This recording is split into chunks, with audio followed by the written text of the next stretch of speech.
जी welcome back. Good morning, good evening, good afternoon global audience. फिर से आ गए हैं और छा जाएंगे। आए और छा गए। Let me adjust my screen.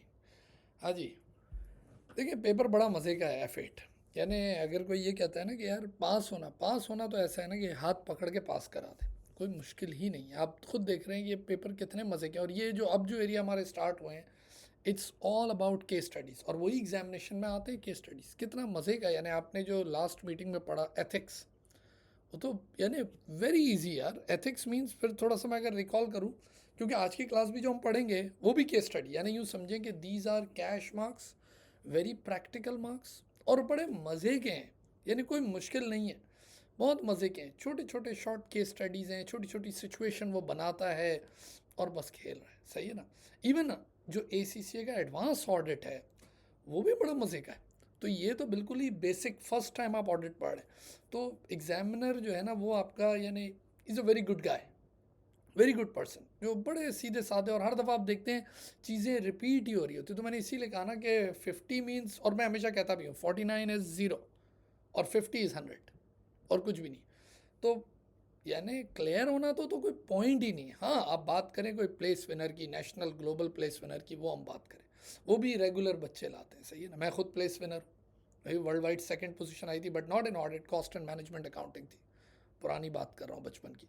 तो और मैं घर जाके कुछ भी नहीं पढ़ता था। यानी ये है कि बस आप, अगर आपके पास you have a good mentor, good teacher, और आपकी अटेंशन अटेंटिव आप रहें, सही है, इसमें क्या मुश्किल है, कुछ भी नहीं है। तो यानी इसमें घबराने का बिल्कुल नहीं है। और मैं वक्त के साथ साथ इसीलिए केस स्टडीज़ डालता जा रहा हूँ इसमें, और आप करते जा रहे हो। और मैं आपको जो कहता हूँ ना, जॉगिंग ऑफ माइंड, कि आप पॉज करके खुद से भी सोचा करें। और देखिए कितना इजी हो जाता है once you have a crystal clear concept, black and white concept हो, फिर अप्लाई करना कोई कोई पॉइंट ही नहीं यार। यानी क्या मैं बोलूँ यार, मैं ये नहीं बोलना चाहता हूँ ना कि यार ये इतना मुश्किल पेपर है और देखो मैं कितना तूफ़ानी टीचर हूँ जो इतना मुश्किल पेपर पढ़ा रहा हूँ। ये बिल्कुल ईजी पेपर है, और मैं भी बहुत इजी सा टीचर हूँ, और आप भी मज़े के इजी स्टूडेंट्स हैं। खैर, we discuss last time ethics. Ethics क्या था? Moral principles which guide your behaviour, अखलाकियात। एथिक्स दो किस्म के थे। पर्सनल एथिक्स थे जो हमारे कोर्स का पार्ट नहीं है। Ethics which are taught by society, family background, वहाँ से आते हैं। बेटा सच बोलना है, झूठ नहीं बोलना, चोरी नहीं करनी, डाका नहीं लगाना, ये है पर्सनल एथिक्स। फिर एक आपको पढ़ा है प्रोफेशनल एथिक्स। प्रोफेशनल एथिक्स क्या है? Ethics taught by a professional body. और मैंने आपको बताया था वो profession could be a lawyer, it could be auditor, financial adviser, हाँ, मेडिकल डॉक्टर, ये सब प्रोफेशनल हैं और सबको प्रोफेशनल एथिक्स पढ़ाए जाते हैं। Professional ethics taught by a professional body, जैसे आपकी body ACCA guideline by IFAC. और वो 5 अखलाकियात क्या थे, अब तो आपको याद भी हो गए होंगे। पहला, इंटेग्रिटी। सेकंड यानी integrity, straightforward and honest behaviour, ईमानदारी, probity. Okay. Second was objectivity. Objectivity क्या था भाई? कि जब कभी भी आपका ज़ाती मफाद इन्वॉल्व होने लगे and it is clashing with the professional duty, तो इसका मतलब आपकी ऑब्जेक्टिविटी इम्पेयर हो रही है। तो अकाउंटेंट और professional auditor, he has to avoid that situation. उस सिचुएशन को अवॉइड करना है, उसके करीब नहीं जाना जहाँ पर there is a possibility of conflict of interest. क्योंकि जब भी कॉन्फ्लिक्ट ऑफ इंटरेस्ट आता है तो बंदा फिर दिल की ही बात मानता है। क्यों? क्योंकि दिल तो पागल है, दिल तो बच्चा है जी, दिल है कि मानता नहीं। दिल का क्या कसूर। तो यही सारे मसाइल हैं, इसीलिए ऐसी सिचुएशन को अवॉइड करने का। और फिर तीसरा जो था अखलाकियात, वो क्या था? कॉन्फिडेंशियलिटी। तूफ़ानी अखलाक है वो तो वेरी डेंजर। हाँ, मैंने आपको उसमें कितना वो प्रैक्टिकल बात है कि भाई कितना आपको ख्याल रखना है ना, even before you are disclosing the client information to the third party, you have to take the legal advice, कि कहीं ऐसा ना हो मेरा क्लाइंट ही चला जाए। लेकिन मैंने आपको उसकी एक्सेप्शन भी बताई थी कि अगर आपसे लॉ कहता है, अगर आपसे कोई रेगुलेटर कहता है मनी लॉन्ड्रिंग का केस चल रहा है और आप उस टाइम कहें कि नहीं मैं कॉन्फिडेंशियलिटी को fulfil, no no no no, you have to disclose. तो उसकी एक्सेप्शन भी थी, जो सोसाइटी के लिए बहुत ज़रूरी हो तब आपको करना पड़ता है। आपकी फ़ीस किसी ने रोकी हुई है तब करना पड़ता है। अदरवाइज रूल क्या है? रूल ये है, देखिए एक चीज़ है रूल, रूल ये है you not suppose to disclose, simple. अब रूल जब बनता है तो उसकी एक्सेप्शन भी बनती है। जैसे कानून बनता है तो उसकी एक्सेप्शन भी होती है ना, कि भाई ये रूल है और ये एक्सेप्शन है। तो उसकी एक्सेप्शन ये थी कि जी आप कर सकते हो, कब? वो सिचुएशन बताई। तो पहला अखलाक था इंटेग्रिटी, ऑब्जेक्टिविटी, और okay, third was professional competence and due care.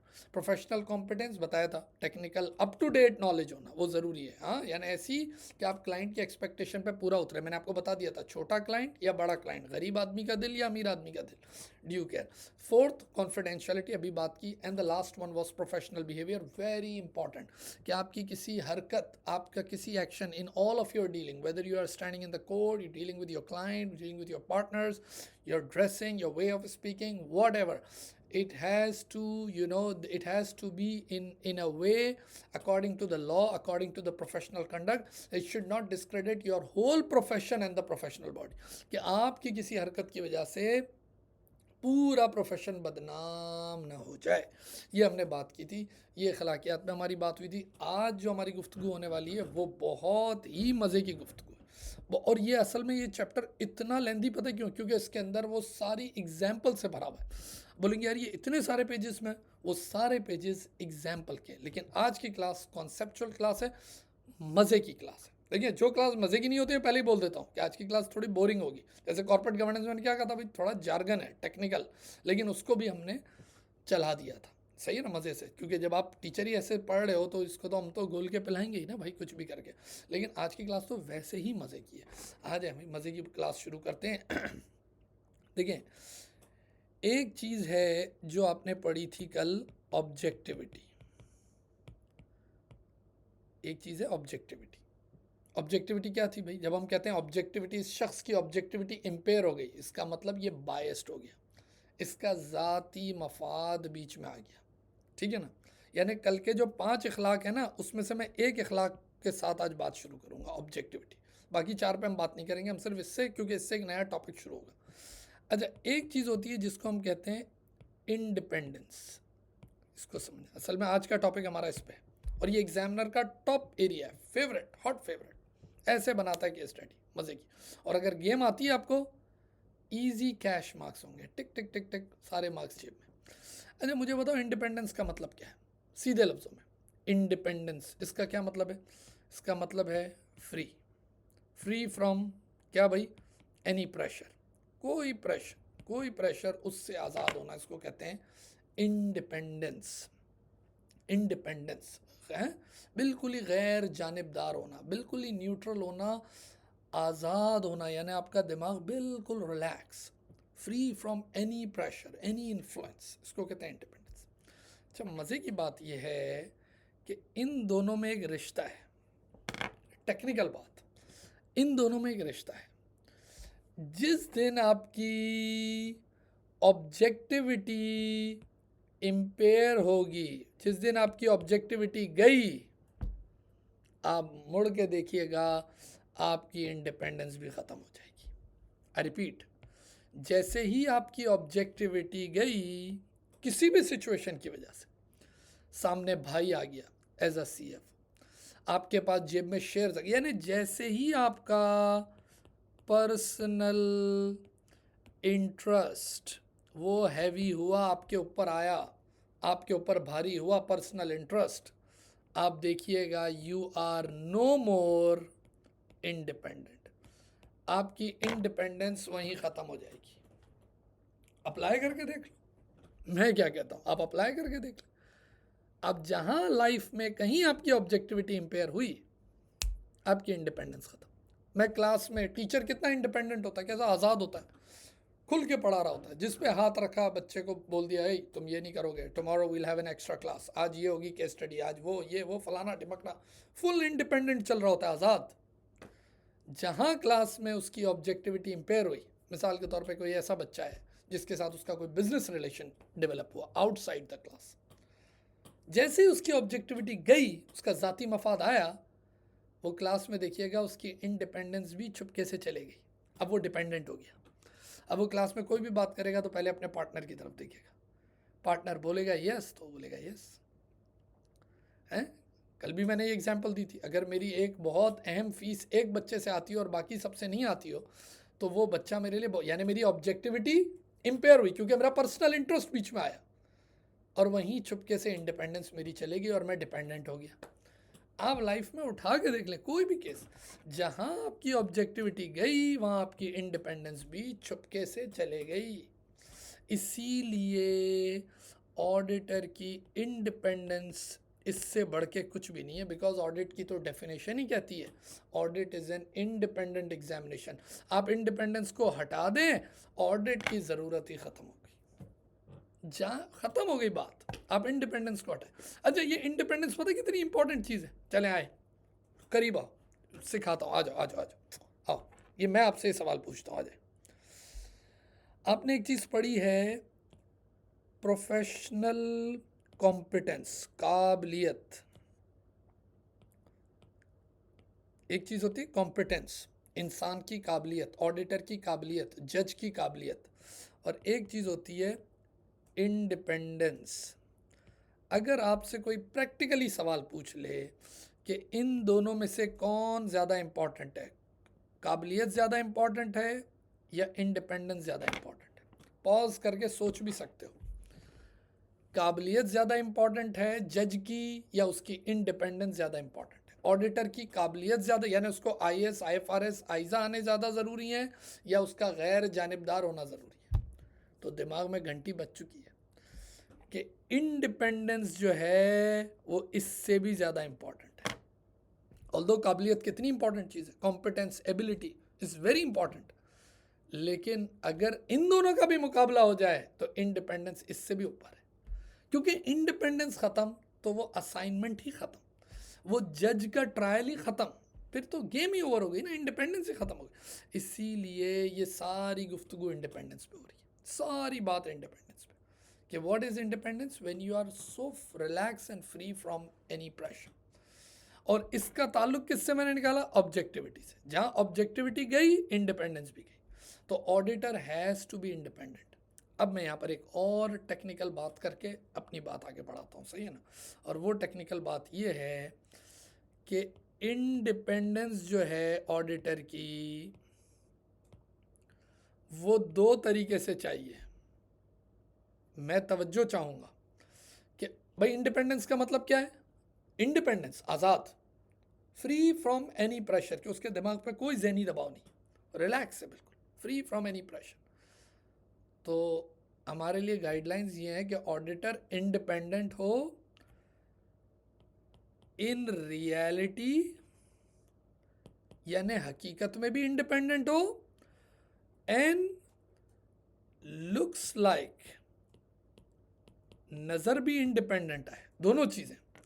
In reality भी इंडिपेंडेंट हो यानी हकीकत में इंडिपेंडेंट हो, और दूसरा क्या बोला, ज़ाहिरी तौर पे भी वो इंडिपेंडेंट हो। एक होता है ना इंटरनल, बातनी तौर पे इंडिपेंडेंट होना, और एक है लुक्स लाइक इंडिपेंडेंट, दिखना भी इंडिपेंडेंट चाहिए। एग्जाम्पल दे दूं, सुने ज़रा गौर से सुने।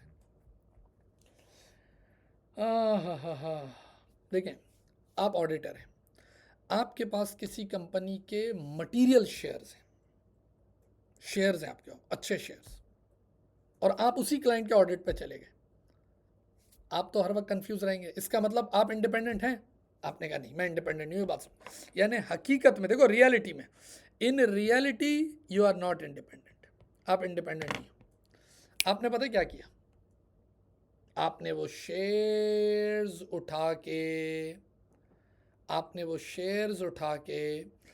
अच्छा एक मिनट, इसी एग्जाम्पल को थोड़ा सा और, आप लुक्स लाइक इंडिपेंडेंट हो? नहीं, क्योंकि सब देख रहे हैं, ये जो ऑडिटर चलता हुआ आ रहा है, he is a share holder, आपके साथ नाम लगा हुआ है कि मैं शेयर होल्डर हूँ, यानी आप हकीकत में भी इंडिपेंडेंट नहीं हो और आप दिखने में भी इंडिपेंडेंट नहीं हो, because you are the shareholder. तो आपने पता क्या किया? आपने करा ये कि आपने वो शेयर्स उठा के ट्रांसफ़र कर दिए अपने पत्नी के नाम पे, and she is not an auditor. अब क्या होगा? अब दिखने में यू आर इंडिपेंडेंट, क्योंकि दिख क्या रहा है, is just an auditor and is not a share holder. लेकिन जब आप ऑडिट कर रहे होगे तो हर वक्त दिमाग में प्रेशर होगा, यार ये अकाउंटिंग पॉलिसी ऐसी होनी चाहिए जिससे हमारी शेयर प्राइस बढ़े, और ये कहीं ऐसा ना ओपिनियन ये हो गया तो यानी आप हकीकत में यू आर नॉट इंडिपेंडेंट। दिखना अलग चीज़ है, हकीकत में होना अलग चीज़ है। हमारे लिए गाइडलाइंस ये है कि दोनों चीज़ें ज़रूरी है, दिखो भी तुम इंडिपेंडेंट और तुम हो भी इंडिपेंडेंट दिमागी तौर पे। समझे? ये बाकायदा एक प्रैक्टिकल केस हुआ था, सुने आप, जब आए हो तो फिर सुन के भी जाओ एग्जाम्पल। एक ऑडिट हुआ, कंप्लीट ऑडिट हुआ, ऑडिटर ने ऑडिट किया सब कुछ, फिर कोई गैदरिंग हुई, कोई पार्टी हुई, क्या हुआ, उसका बच्चा कोई ऐसी एविडेंस लेके आ गया जिससे पता चला कि उस ऑडिटर के पास कितने शेयर थे, ये देखें, जस्ट 1 शेयर। एक शेयर की क्या औकात है, कुछ भी नहीं होता, एक शेयर था। अब मुझे बताइए, जब एक शेयर किसी के पास हो, क्या वो ऑडिट करते हुए सोचेगा यार एक शेयर है, वो पार्टनर है, अमीर आदमी यार, एक शेयर है उसके पास, लेकिन वो एक शेयर उसके पास था। अब आप मुझे बताइए कि इन रियलिटी क्या वो इंडिपेंडेंट था? हाँ, क्योंकि किसी को कोई फ़र्क ही नहीं पड़ता था, ना उसको फ़र्क पड़ता था ना किसी को। लेकिन ये बात तो थी कि एक शेयर होल्डर ने ऑडिट किया, लुक्स लाइक। तो इसीलिए गाइडलाइंस ये होती हैं, और बाकायदा उस पर उसकी नौकरी वोकरी सब गई थी, बहुत बड़ा केस बन गया था, जस्ट विथ 1 शेयर। इसीलिए आपको पता है जो फर्म के जो सीनियर लोग हैं ना, पार्टनर्स और मैनेजर्स और ये वो, इनके लिए शेयर बाज़ार में इन्वेस्टमेंट बड़ी मुश्किल होती है, क्योंकि किसी भी टाइम क्लाइंट आ जाता है और एक रेड पूरी स्टेटमेंट आ जाती है कि भाई आपको इमीडिएटली शेयर बेचने पड़ेंगे, और फिर उस time we never know the market situation. हाँ, ये आप चाहे डेलॉइट देख लें, KPMG देख लें, कुछ इनकी बाकायदा पूरी पूरी लिस्ट होती है कि भाई you are not suppose to take the share, ख़त्म, आप शेयर नहीं बाय कर सकते। और बाकायदा उन क्लाइंट्स की प्रॉपर लिस्ट होती है कि भाई इनके आपके शेयर्स आप हो ही नहीं सकते। और ऐसे में कोई नया क्लाइंट आ गया हो तो मैंने देखा है पार्टनर्स को कि उनको इमीडिएटली बेचना पड़ता है। अब वो नहीं हो सकता कि मैं अपनी वाइफ के नाम कर दूं, बच्चे के नाम कर दूं, ये कर दूं, no, they don't want to take the risk and it's is not allowed. क्यों? क्योंकि इससे आपकी इंडिपेंडेंस को ख़तरा है। तो आप क्या समझे, आज मैं अभी जो क्लास शुरू करने जा रहा हूँ उसमें मैं आपको क्या समझाना जा रहा हूँ, सबसे इंपॉर्टेंट चीज़ जो आपको बताने जा रहा हूँ वो इंडिपेंडेंस। एग्जामिनर का फेवरेट एरिया इंडिपेंडेंस, कि you have to be relax, you have to free from any pressure, then you are good to go and then you can perform the audit. Independence, इस पे हमें बात करनी है, और इसके लिए हमारे पास हैं, होल्ड ऑन, मुझे ज़रा थोड़ा सा ये पेज, यस, हम किस पे बात कर रहे हैं, हम बात कर रहे हैं इंडिपेंडेंस पे।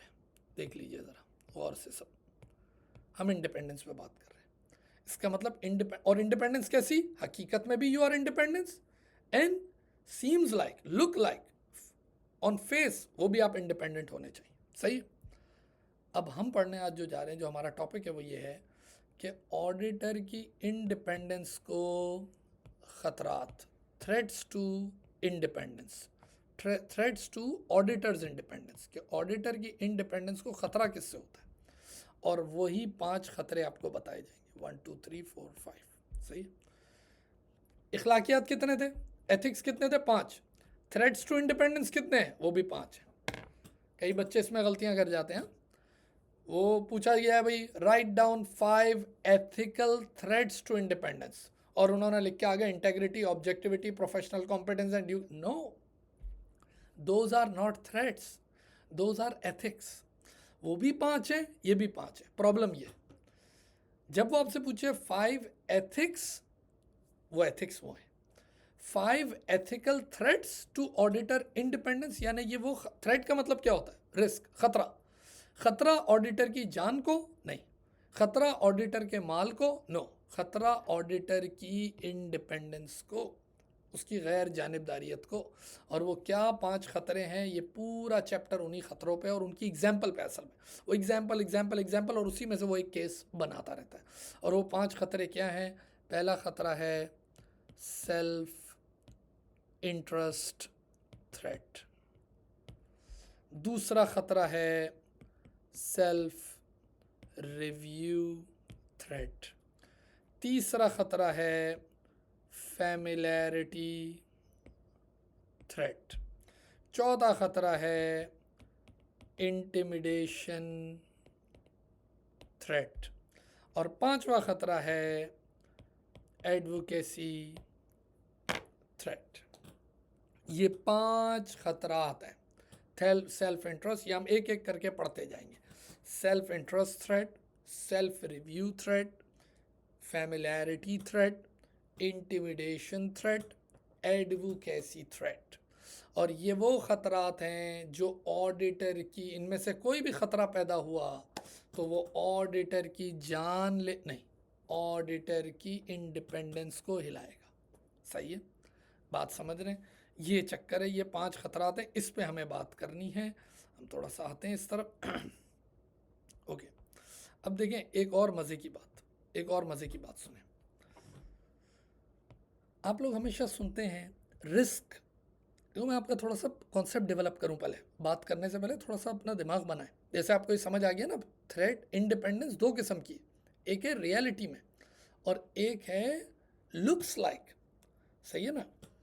मिसाल के तौर पे एक मैं इसकी एक और एग्जांपल आपको दूं। जैसे आपने देखा है कुछ पोजीशंस ऐसी होती हैं, कुछ पोजीशंस ऐसी होती हैं मुल्क में भी, आप कितनी भी अच्छी तरीके से उनको गिफ्ट दें वो आपसे एक्सेप्ट नहीं कर सकते। फॉर एग्जांपल जज है, कभी कोई पुलिस का कोई हाई इंस्पेक्टर होता है, हाँ हाई, कभी कोई जज हो गया, इस तरह कोई पॉलिटिकल पार्टी के कुछ लीडर्स होते हैं जो बहुत हाई होते हैं इस तरह ब्यूरोक्रेसी में, तो वो इसलिए नहीं लेते, उनको पता है कि ये मामला होगा you scratch my back and I will scratch yours. तो वो आपसे नो मैटर आप कितनी भी खुशी और अच्छे दिल से आप उनको गिफ्ट दें, तो उसमें से कुछ होते हैं जो वो फ़ौरन अवॉइड करते हैं, वो बोलते हैं नहीं हम आपसे ना खा पी सकते ना कुछ ले सकते, कुछ भी नहीं, क्योंकि हमारी पोजीशन ऐसी है कि एक तो हमें दिखना भी नहीं है ऐसा, एक दिखना भी बड़ा मसला हो जाता है। जैसे आप ब्यूरोक्रेसी में बहुत लोगों को देखेंगे वो अमूमन पॉलिटिकल पार्टीज़ और इन कॉन्फ्रेंसेस में नहीं जाते, बोलते भाई हमारा दिखना भी गलत है, ऑल दो खुले दिल से जाएं। देखो मैं क्या कह रहा हूँ, इन रियलिटी कुछ ना हो लेकिन दिख तो रहा है ना, दिख तो रहा है कि यार ये देखो जज ने इसके साथ बैठ के इतना एक्सपेंसिव स्टेक खाया है, जज ने इससे ये पर्टिकुलर चीज़ ली है। तो अब यहाँ पर मैं आपको एक और चीज़ समझाना चाहता हूँ कि देखिए थ्रेट, माना थ्रेट तो थ्रेट है, इंडिपेंडेंस को ख़तरा तो है, लेकिन क्या ज़रूरी है हर थ्रेट एक जैसा हो, हर रिस्क एक जैसा हो? नहीं, ऐसा नहीं होता। इसका मतलब ये हुआ कि जब भी कभी कोई थ्रेट होगा जो आपकी इंडिपेंडेंस को हिलाएगा, वो थ्रेट ज़रूरी थोड़ी है हर थ्रेट की इंटेंसिटी बहुत ज़्यादा हो। तो यही ऑडिटर ने थ्रेट को आइडेंटिफाई करना है। वैसे मैं तो आपको एक बड़ी प्रैक्टिकल बात भी इस पे बता दूं, कोई भी बात है, क्योंकि हम बात इसी पे कर रहे हैं ना, किस पे कर रहे हैं? इंडिपेंडेंस पे, हम इस पे बात कर रहे हैं ना। आपको लगता कब है कि आपकी इंडिपेंडेंस गई? 100 बच्चों की क्लास हो रही है, मैं क्लास के बाहर खड़ा हूँ, एक बच्चा मेरे पास आया, उसने मुझसे हाथ मिलाया और उसने मेरे हाथ में एक डायमंड की रिंग पहना दी, हाँ पूरी गोल्ड भी और उस पर बहुत हाई फाई डायमंड। सही। अब मैं क्लास में आया, 100 बच्चे बैठे थे, वो लड़का भी बैठा था। अब उसने क्लास में मस्तियाँ शुरू की, कभी उछल रहा है, कूद रहा है, कभी कुछ डिस्टर्ब कर रहा है। मैं क्या जा रहा हूँ, अरे यार इसने अभी तो अंगूठी दी थी, यानी देखो मेरी जजमेंट क्या कर रही है, दिलो दिमाग से मैं क्या फील कर रहा हूँ। That particular ring and that particular diamond is actually a pressure on me, जिसकी वजह से मैं स्टैंड नहीं ले पा रहा। कहानी को थोड़ा सा बदलते हैं, रिवाइंड करके वापस जाएं बाहर। इस दफ़ा उसने मुझे अंगूठी नहीं दी, उसने मुझे बाहर एक एक चॉकलेट दी, छोटी सी, हाँ $1 की चॉकलेट, 50 सेंट्स की चॉकलेट या $2 की चॉकलेट उसने दी। मैंने थैंक यू बोल के ले ली, खा ली, क्लास में आ गए। क्लास में उस लड़के ने फिर मस्ती शुरू की। इस दफ़ा क्या होगा? देखो गिफ्ट दोनों दफ़ा दिए थे, एक दफ़ा चॉकलेट दी $2 की और एक दफ़ा मुझे लेट्स से $20,000 या $30,000 का एक डायमंड दिया। आप देखें दोनों थ्रेट हैं दोनों थ्रेट कि उसने मुझे ये चीज़ दी और क्लास में आके बदमाशी उसने शुरू की। लेकिन जब दूसरी जो चीज़ उसने मुझे दी थी ना, अगर दूसरी वाला सिचुएशन को मैं देखूं तो मुझे याद भी नहीं होगा इसने मुझे कब चॉकलेट दी, और मैं हो सकता है उसको वैसे उठाऊं और क्लास से बाहर निकाल दूं। वो बोले सर मैंने आपको चॉकलेट भी दी थी, गेट आउट। लेकिन जब उसने मुझे डायमंड दिया था ना, इसका मतलब पता है क्या हुआ? ये इंडिपेंडेंस की जब आप अपने अंदर फील करते हो ना, ये आपको खुद एज अ जज आपको फील करना होता है कि क्या मैं ये पर्टिकुलर चीज़ या ट्रांजैक्शन को एक्सेप्ट करूँगा। Do you think I am still a free bird और I will be in a cage? क्या मैं पिंजरे में आ जाऊँगा? ये आपका दिमाग बताता है। यानी इसका मतलब ये हुआ कि एक सीनियर पार्टनर को ब्रांडेड शर्ट किसी ने गिफ्ट किया, सीनियर ऑडिट पार्टनर को क्लाइंट के सीएफओ ने एक ब्रांडेड शर्ट गिफ्ट किया, 1000 ब्रांडेड शर्ट उसके वार्डरोब में पड़े, क्या उसको इंडिपेंडेंस को खतरा होगा? एज सच नहीं, शर्ट ही है।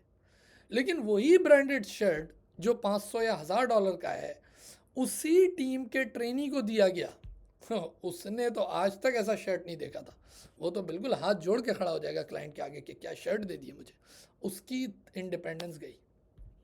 इसका मतलब थ्रेट को सिर्फ आइडेंटिफाई नहीं करना, उसको आपको बाकायदा इवेल्युएट करना है कि भाई थ्रेट की इंटेंसिटी क्या है। ये कैसी बात मैं आपको समझा रहा हूँ कि थ्रेट की इंटेंसिटी क्या है। गिफ्ट आया है तो किस नौयत का गिफ्ट है। एक टी कंपनी का ऑडिट कर रहे हो तो चाय की पत्ती तो वो सबको देंगे ना थोड़ी थोड़ी, उसमें क्या हो गया यार, कैलेंडर, डायरी, पेन ये तो मिलेगी ना। लेकिन बात हो रही है कि यार कोई बहुत अब BMW के ऑडिट पे चले, आप तो ये पूछ के गए सर जिस प्रोडक्ट का ऑडिट करते हैं वो एक आध प्रोडक्ट तो मिल ही जाती है ना, हैं? कोई मसाले का ऑडिट करेंगे तो मसाले मिल गए 2-4 हैं, टी का करा, कॉफ़ी का करा तो कॉफ़ी बीन्स दे दी। तो BMW का ऑडिट करेंगे तो क्या चाहते क्या हो कि BMW भी लेके जाओगे घर, तो फिर BMW घर लेके जाओ, इंडिपेंडेंस अपनी दे के जाओ, है भाई। और ये बाकायदा होता है कि सर ख्याल रख लेंगे आपका, प्रैक्टिकल बात है ये। सर आपको फ़लानी जगह की मेंबरशिप दिलवा देंगे, हम ख्याल रख लेंगे ना सर। देखिए लोगों का गिफ्ट देने का तरीका भी प्रैक्टिकली ऐसा नहीं होता। जैसे मैंने अभी आपसे क्या कहा कि कुछ पोजीशन ऐसी होती हैं जो गिफ्ट लेती नहीं किसी से, लेकिन वो कुछ से ले लेती हैं। कुछ से एक होती है मोहब्बत वाली बात और इस तरह की। अच्छा कुछ लोग होते भी बड़े चालबाज हैं कि वो ज़रूरी नहीं कि डायरेक्ट गिफ्ट दें, कहीं ना कहीं बातों बातों में इधर उधर घुमा फिरा के ये वो थोड़े टाइम बाद जाके सेटिंग बनाते हैं। इसीलिए लोग ऐसी चीज़ों को अवॉइड ही करते हैं, ऐसी गैदरिंग्स को अवॉइड करते हैं जहाँ पर बात करनी पड़े। अगर मैंने आपको याद हो लास्ट मीटिंग में क्या बताया था, कॉन्फिडेंशियलिटी, और मैंने गवर्नर स्टेट बैंक वाली बात बताई थी आपको कि भाई मैं ऐसी महफिल में जाना ही नहीं चाहता। I don't want to enter in that conversation. क्यों मुझे आप ऐसे क्वेश्चन एंड Q&A सेशन में बिठाना चाहते हैं जहाँ पर मैं बात नहीं करूँगा? Simple, life is simple. आप कहानी समझ रहे हैं मैं किस तरह आपको समझाऊँ? ये मैं इसीलिए बात शुरू करने से पहले आपका माइंड मेकअप करना चाह रहा हूँ कि आप उस थ्रेट की इंटेंसिटी को समझें कि वो इंटेंसिटी क्या है। फिर आप सोचेंगे कि भाई मुझे इस थ्रेट को बिल्कुल जड़ से ख़त्म कर देना है, जैसे रिज़ाइन, या मैं कोई, ये हम सब पढ़ेंगे, या हम कोई सेफ गार्ड लगा के उसको मैनेज करें, मिनिमाइज करें, क्योंकि हमें अल्टीमेटली इस इंडिपेंडेंस को बचाना है। मुझे अल्टीमेटली इस इंडिपेंडेंस को बचाना है और मुझे देखना है कि मुझे खतरा किस किस्म का है। मैं आपको इसलिए पढ़ा रहा हूँ कि आपके लिए फिर एग्जामिनेशन तो ऐसे बेबी बच्चों की तरह, आप जब केस स्टडी पास पेपर की देखोगे ना, बोलोगे ये सर ये क्या है, लेकिन मैं तो आपको ये चीज़ पूरी तरह समझा दूँ ताकि आप इस गेम को समझ जाएं कि भाई थ्रेट हर किस्म के होंगे, हर तरीके से थ्रेट आएगा। ये देखें ना, ये जो अभी हम आए, ये जो हमने बात करी है, ये रही, ये तो हर किस्म के थ्रेट है। Let me change the colour. Self interest threat. Self interest threat का मतलब क्या है पहले समझ लो, फिर पढ़ेंगे भी तो बहुत सारे पेजेस है पढ़ने के। तो फिर एक दफ़ा कॉन्सेप्ट क्लियर हो गया तो विल गो वेरी फास्ट, सही है ना। लेकिन अभी पहले कॉन्सेप्ट क्लियर है। सेल्फ इंटरेस्ट थ्रेट से मुराद क्या है? नाम से जाहिर है, auditors personal interest is involve. Auditor का ज़ाती मफाद इन्वॉल्व। और ये सब हम पढ़ क्यों रहे हैं? इधर देखें, आ जाए, फिर पीछे ले जाता हूँ, क्योंकि ये सब चीज़ों से ऑब्जेक्टिविटी इम्पेयर होती है, और जहाँ ऑब्जेक्टिविटी गई इंडिपेंडेंस उसके साथ ही भाग जाती है। तो देखें सबसे पहला थ्रेट क्या हुआ? Auditors personal interest. ऑडिटर का ज़ाती मफाद इन्वॉल्व हो गया। इस पे एग्जामिनर बहुत सारे केसेस बना सकते हैं। For example self interest threat की एग्जाम्पल दो, फाइनेंशियल इंटरेस्ट। फाइनेंशियल इंटरेस्ट के ऑडिटर के पास शेयर्स भी है, अब क्या करें? सेल्फ इंटरेस्ट है, फाइनेंशियल इंटरेस्ट। ऑडिटर और जो CFO हैं, they are close business relative, close business partners, self interest threat. Family friend हैं, सेल्फ इंटरेस्ट थ्रेट। क्या आप अपने फैमिली फ्रेंड को जेल जाते हुए देखोगे? उसका तो ख्याल रखोगे ना, सेल्फ इंटरेस्ट थ्रेट। आपकी कोई पुरानी अच्छा, और आपका वो जो that particular client is your measure very important client, कि आपकी जो ओवरऑल फीस है उसका एक अच्छा सर्टेन परसेंटेज इसी क्लाइंट से आता है या इसकी पूरी सब्सिडरी इसके ग्रुप से आता है, क्या करोगे? गए ना इंडिपेंडेंस। देखो इन सब में हो क्या रहा है, इंडिपेंडेंस जा रही है। लोन लिया हुआ है ऑडिटर ने बैंक उसी क्लाइंट से, वो क्लाइंट ही बैंक है, उससे लोन लिया हुआ है, क्या करें? गई इंडिपेंडेंस। कैसे? आज़ाद होके काम ही नहीं कर पा रहे ना। Family friend, close business relationship, shares हैं, बैंक है, लोन लिया हुआ है या वैसे ही लोन लिया हुआ है, क्या करें? हैं, फैमिली फ्रेंड है, सब ये क्या है? ये सब सेल्फ गिफ्ट्स एंड हॉस्पिटैलिटी। महंगे महंगे गिफ्ट दिए जा रहे हैं, महंगे महंगे गिफ्ट दिए जा रहे हैं, और सुने और सुने और सुने, महंगे महंगे गिफ्ट दिए जा रहे हैं, हॉस्पिटैलिटी, एक्स्ट्रा ऑर्डनरी खाने पीने। अब देखो थ्रेड की शिद्दत देखोगे, इधर देखे, इधर आ जाए। अभी क्या बोला था, आ जाओ मज़े की बात।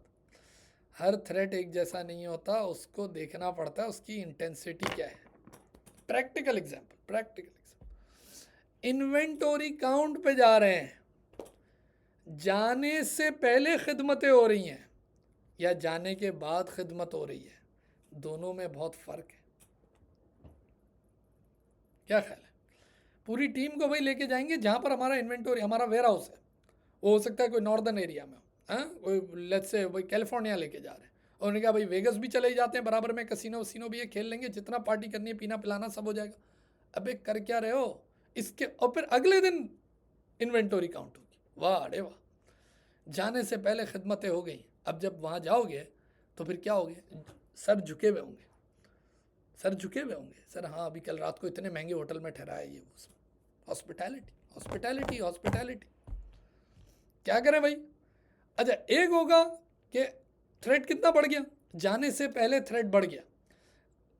आपने कहा अच्छा भाई अगर आपने इतने ही महंगे खाने खिलाने हैं, अच्छा क्लाइंट को कभी कभार मना नहीं भी किया जाता यार, कभी कभार दोस्तों में होता है भाई, मना कैसे करें, रिश्तेदारों में इधर उधर। आपने कहा एक काम करो, देखो समझदार बात, how about we do everything after the inventory count. कि इन्वेंटरी काउंट करेंगे, रिपोर्ट बनाएंगे अपने procedure, and then we can have all these things. उसके बाद वो कराएगा भी नहीं, बोलेगा अब तो रिपोर्ट बन चुकी है। ऑडिट रिपोर्ट साइन होने से पहले खिदमतें हो रही हैं, ऑडिट रिपोर्ट साइन होने के बाद खिदमत हो रही है, दोनों में बहुत फ़र्क है। तो देखें कहने को एग्जाम्पल एक ही होगी, शिद्दत अप डाउन हो जाएगी, शिद्दत अप डाउन हो जाएगी, दोनों में बड़ा फ़र्क है। ऑल्दो आपका एग्जामिनर इतना टेक्निकल जाता नहीं है, लेकिन मैं तो आपको समझाऊंगा ना। आपको फील नहीं हुआ कि थ्रेट कैसा अप और डाउन हो गया? यानी मैं ही अगर आपका एग्जामिनर हूँ तो आप मुझे एग्जामिनेशन और मार्किंग से पहले कोई गिफ्ट दें तो बात अलग है, और एग्जामिनेशन और मार्किंग के बाद जब आप पास हो गए फिर आप मुझे गिफ्ट दें, दोनों में बात अलग है। ठीक है ना? इसीलिए जो महंगी दावतें और ये सब होती है ना, उसमें होता ये है, जो ये क्लाइंट और इनकी तरफ से, तो उसमें होता यही है कि वो कोशिश करते हैं कि रिपोर्ट साइन होने के बाद ये सब हो। और कभी कभार ऐसे भी होता है, देखो थ्रेट को मिनिमाइज और कैसे करें, कभी कभार ऐसे भी होता है कि बहुत महंगी दावत में चले गए, तो फिर क्या करें? लेट्स शेयर इट, कि जी आधा 50% हम देते हैं, 50% आप दे दो। आपने थ्रेट को एक्सेप्टेबल लेवल पे लिया है, नीचे लिया। अभी हम बात करेंगे, अभी तो हम थ्रेट पे बात कर रहे हैं, फिर हम उसको बचाने की भी तो बात करेंगे। जैसे अगर आप देखिए सेल्फ इंटरेस्ट थ्रेट, आपने कहा फैमिली रिलेशनशिप है, आप ऑडिटर हो, आपका सामने फैमिली मेंबर बैठा हुआ है, क्या करेंगे? क्लाइंट को छोड़ दो, क्लाइंट को जाने दो, ये फर्म क्लाइंट को no no no no no, don't do it. How about you switch the auditor, क्योंकि इतने सारे पार्टनर और इतने डिपार्टमेंट है, फर्म का रेवेन्यू आ रहा है भाई। आप ये समझे ना, आप इधर देखें, ये है फर्म और ये है क्लाइंट, तो फर्म के क्लाइंट भी हज़ारों और फर्म के अंदर पार्टनर्स भी बहुत सारे। तो अगर मिस्टर ए का रिलेशन है तो मिस्टर ए को इस क्लाइंट पे ना भेजो, मिस्टर बी को भेज दो, ताकि रेवेन्यू तो आता रहे और सेफ गार्ड भी हो गया। तो ये भी तो एक तरीका है ना। इसी तरह आपने कहा भाई वो बहुत ज़्यादा बड़े बड़े गिफ्ट आ रहे हैं, there should be a policy, do not accept the gift, sorry sir I can not take it, simple. ये बिल्कुल बाकायदा ट्रेनिंग का पार्ट होता है कि भाई आप कोई भी, अच्छा आप ए के पास शेयर्स हैं, अभी बात हुई, तो शेयर्स बेच दो ना, और अगर आप शेयर नहीं बेच सकते तो स्विच हो जाओ। लोन लिया हुआ है, रिटर्न कर दो लोन, क्या ख्याल है? ये सब सेल्फ इंटरेस्ट थ्रेट है। Employment on the board of client, कि क्लाइंट के बोर्ड में जी आप एम्प्लॉय भी बन के जाना चाहते हो, आपकी नज़र। अच्छा, आप ये भी देखिएगा, ये ये प्रैक्टिकल मसाइल है सारे। आपको पता है ट्रेनीज जब जाते हैं ना, अब ये ट्रेनी बेचारे तो ये तो जाते फर्म से, पहली दफ़ा किसी अच्छे क्लाइंट पे गए, फर्म के तो हालात बुरे होते, पैसे वैसे तो मिल नहीं रहे होते कोई ख़ास, दायरे यही हालात है। अब जब ये किसी मल्टीनेशनल क्लाइंट पे चले जाते हैं, या फिर अगर इनको मुल्क से बाहर भेज दिया जाए, फिर तो वापस ही नहीं आने को तैयार, बोले ऐसी की तैसी, कभी ज़िंदगी भर वापस नहीं आएंगे। माँ बाप को कॉल कर देते हैं, ऐसे भी गए हैं पुल के उस पार, ऐसे भी गए हैं कि वहाँ जाते ही कॉल मिलाते हैं कि अब हमारे पुराने कपड़े और जूते सब जला के फेंक दो, हम यहाँ पर नए बाय कर लेंगे, अब हम वापस नहीं आएंगे, हैं ऐसे भागते। अच्छा, अब चले हम यूँ समझते हैं ऐसे नहीं भागे, लेकिन ये भी बड़ा नॉर्मल है कि आप गए क्लाइंट पे, ये सब कुछ है, ये सब प्रैक्टिस, वो एग्जांपल आपको देगा केस स्टडी में, छोटी छोटी चीज़ें ऐसी बनाएगा। आप गए क्लाइंट पे, you are the audit trainee, और आपने जब देखा कि भाई यार ये तो बड़ा लेविश माहौल है, इधर तो मसाज भी हो रहे हैं और जिम भी है और ओ वाह व्हाट ऑफिस, ये वो सब। अब आपकी नज़र पता क्या है, आपकी नज़र उधर जॉब करने की है, तो इसका मतलब आपकी नीयत पूरी बदल चुकी है, सेल्फ इंटरेस्ट। अब आप पता क्या करो, you are actually not doing an audit, you are actually impressing the client. उसके सीएफओ को इम्प्रेस करो, जैसे वो नज़र आता है काम पे लग जाते हो, ताकि वो किसी तरह आपको ऑफर दे के बच्चे जब यहाँ से छोड़ो या ये फर्म को छोड़ो और हमारे पास आ जाओ। इसीलिए फर्म, ये एंगेजमेंट लेटर में हम बात भी करेंगे, फर्म बाकायदा क्लाइंट के साथ ये डिटेल एग्रीमेंट करती है कि भाई हमारे लड़कों को आप इतने साल तक, या कोई एक पर्टिकुलर, हर फर्म का अपना अपना एग्रीमेंट होता है कि आप हमारे लड़कों को, you are not suppose to hire, हम अपने काबिल बच्चे, चार्टर्ड अकाउंटेंट, ACCA सब इनको भेजते हैं आपके पास, ये लड़के लालची उधर जाके आपकी वो जॉब देख के और आपकी सैलरीज और पर्क्स देख के दे आर ऑलरेडी डाउन, और आप उसको जैसे ऑफर करोगे वो तो बोलेंगे हम तो तैयार बैठे थे, लेट्स हग। ये क्या हो गया भाई? तो पता ये चला कि ये सब सेल्फ इंटरेस्ट थ्रेट है, कि भाई आप ऑडिट कर रहे हो या आप इम्प्रेस करने के क्लाइंट, आप तो उधर प्लान कर रहे हो कि अच्छे गिफ्ट्स आ जाएं, हॉस्पिटैलिटी, फैमिलियरिटी, ये सब क्या है? This is the first threat, self interest threat.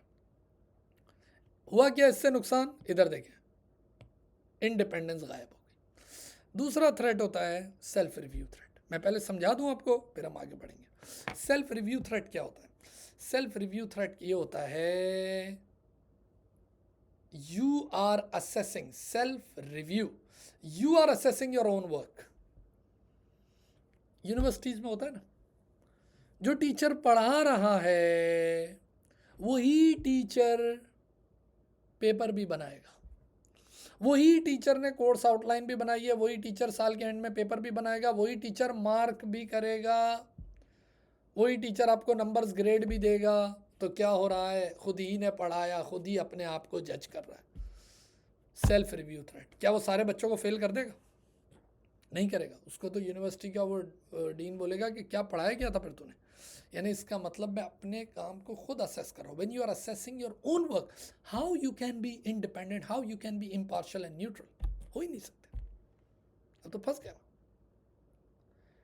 ACCA में यही तो अच्छी बात है, कोर्स आउटलाइन बनाने वाली कमेटी अलग है, पढ़ाने वाले लोग अलग हैं, एग्जामिनेशन कमेटी अलग है, मार्किंग करने वाले लोग अलग हैं।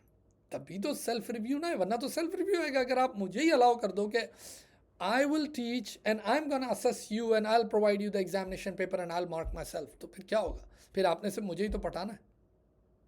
ये क्या है भाई? ये सेल्फ रिव्यू है। ये हो सकता है, बिल्कुल हो सकता है। ऑडिटर जो है उसी ने नॉन ऑडिट सर्विसेज भी दी हुई है। हम ही आपके कंट्रोल्स बनाने वाले, हम ही कंट्रोल को ऑडिट में टेस्ट करने वाले। अपने कंट्रोल हमें कहाँ बुरे लगेंगे? हम ही आपकी फाइनेंशियल अकाउंटिंग और अकाउंटिंग सर्विसेज देने वाले, हम ही उस अकाउंटिंग को, फाइनेंशियल स्टेटमेंट को एग्जामिन करने वाले, हम ही आपके एसेट की वैल्यूएशन करने वाले, और हम ही बाद में आके उस वैल्यूएशन पे अपना ओपिनियन और अपनी राय देने वाले, ऑडिट करने वाले। क्या हो रहा है?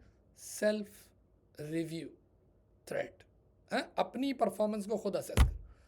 और मिसाल दूं, आप हैं ऑडिट पार्टनर, और आप इसी साल इस फर्म में आए, आपको एक क्लाइंट पे भेजा गया। जब आप क्लाइंट पे गए, आपने कहा अरे इस क्लाइंट का ही तो मैं सीएफओ था पहले, आज से 6 महीने पहले मैं ही तो सीएफओ था इधर। यानी जो फाइनेंशियल्स बने हुए, ये अपने ही तो बने हुए, अपने ही फाइनेंशियल्स को देखने जा रहे हो। Self review now, it's not self interest, it is self review. ये कंट्रोल मेरे ही तो बनाए हुए हैं, सब अच्छे हैं, साइन कराओ, कहाँ चिड़िया बिठानी है बिठा देते। सेल्फ रिव्यू, सेल्फ रिव्यू के ऊपर भी क्या, अब ये भी थ्रेट है, और इससे आपकी गैर जानिबदारियत गई, इंडिपेंडेंस। क्या करें भाई, भाई साहब इसको भी ख़त्म करना होगा, या एक्सेप्टेबल लेवल, ज़ीरो लेवल इधर लाना होगा।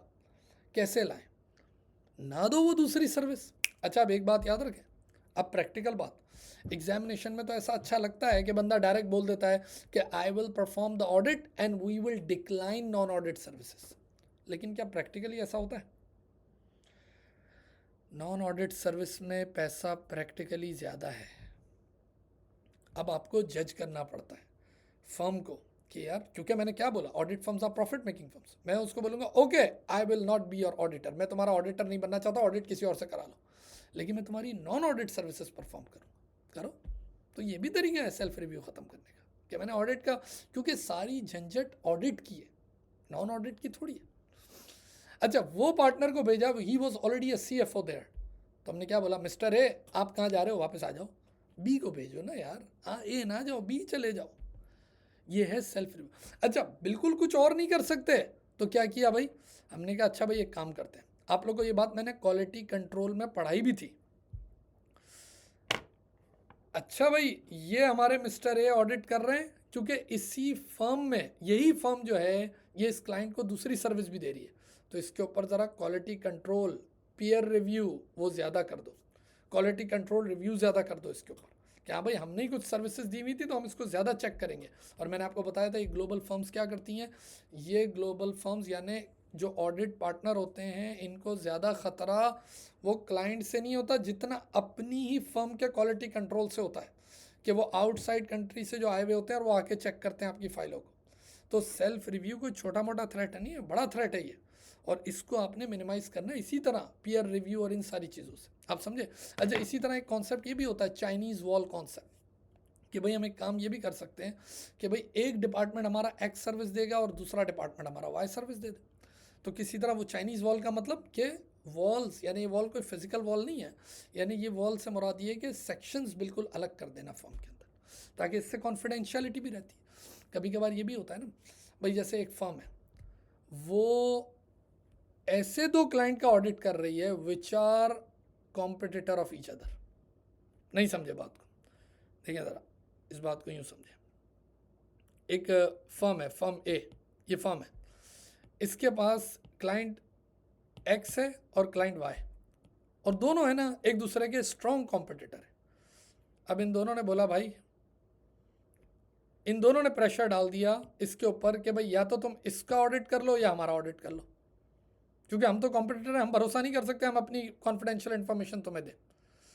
तो फर्म ने बोला, एक तरीका तो ये छोटी मोटी फर्म होगी तो घबरा जाएगी वो बोलेगी सही है, एक्स को छोड़ देती हूँ, वाई को रख लेती हूँ। लेकिन अगर बड़ी समझदार फर्म होगी, वो बोलेगी हमारे पास there we have lot of sections, how about we create a Chinese wall and we will ensure 100% that the information is not going to be transferred. यानी हमारा एक पार्टनर जो एक डिपार्टमेंट और उसके एम्प्लॉयज़ और वो सब बिल्कुल अलग होंगे ट्रेनिंग्स, और दूसरा डिपार्टमेंट बिल्कुल अलग होगा, एक एक्स को करेगा एक वाई को करेगा। कहानी समझ आई? तो ये क्या है, इस तरीके से भी ये सब आप क्या कर रहे हो, आप किसी तरह थ्रेट को पहले आइडेंटिफाई कर रहे हो और फिर आप कोशिश कर रहे हो कि वो थ्रेट किसी तरह ख़त्म हो जाए। ख़त्म नहीं हो सकता तो एक ऐसे लेवल पे आ जाए, एक्सेप्टेबल लेवल, ऐसे इममटीरियल लेवल पे आ जाए कि कोई थर्ड पार्टी देखे भी तो वो बोले कि हाँ यार ठीक है, इन्होंने भरपूर कोशिश की और इतना लेवल, इतना थ्रेट, क्योंकि वो चलेगा, गुजारा हो जाएगा, एक्सेप्ट हर थ्रेट ख़त्म हो भी नहीं सकता ना, क्या करें। Self interest threat, self review threat, समझ गए, दोनों दोनों इंडिपेंडेंस को उठा के मार रहे हैं। Familiarity threat, what is familiarity threat? आपको ये बात पता है, human human is a social being, social animal भी कहते हैं, मैन वुमेन जो भी, इसको सोशल एनिमल, सोशल, वो क्या है, देखिए अगर एक इंसान दूसरे इंसान से, because they both are humans, okay, whether it's white और ब्लैक और एक्स जेंडर और वाई जेंडर और एक्स रिलीजन और बिलीव, कोई भी हो, इंसान तो है ना। आपको पता है जब वो एक टाइम तक मिलते रहते हैं ना, तो उनके बीच में एक फेमिलियरिटी डेवलप हो जाती है, एक दोस्ती यारी, एक उनसियत वो आ जाती है। एक क्लास में एक टीचर है, उसे आपने 6 महीने पढ़ा, and then the next paper वो भी आपने उसी टीचर से पढ़ा, and we are doing physical पढ़ा रहे हैं। फिर आपको नहीं लगता कि एक टाइम आता है उस टीचर और स्टूडेंट के उनके दरमियान एक ऐसी बॉन्डिंग क्रिएट हो जाती है, बातें भी जल्दी समझ में आने लगती है, कुछ ना कुछ सोशल गैदरिंग भी होने लगती हैं, बैठते हैं एक दूसरे को समझने लगते हैं, क्योंकि दोनों ह्यूमन तो है ना। ये क्या चीज़ है, ये एक फैमिलैरिटी है, सही है ना। जैसे ये फैमिलैरिटी अगर एग्जामिनर और आपके दरमियान होने लगे तो अजीब ही बात हो जाएगी यार, कि आप एग्जामिनर को समझने लगे, एग्जामिनर आपको समझने लगा। ये फैमिलैरिटी ऑडिटर और क्लाइंट के दरमियान भी हो जाती है, क्योंकि आपने पहले साल ऑडिट किया, this is your new brand new client. अच्छा, एग्जामिनेशन में बहुत आता है, वो लिख देता है पहले ही, मैंने पास्ट पेपर में जो कराए हुए हैं मैंने उसमें लिखा है कि मैं पहली लाइन पढ़ के बताता हूँ, XYZ company is a new client. ये न्यू का एडजेक्टिव लिखना ही बहुत बड़ी बात होती है, हम ऑडिट रिस्क और इसमें ही बात करेंगे, कहने को छोटे छोटे वर्ड है लेकिन इसके अंदर एक चीज़ें कुछ छुपी हुई।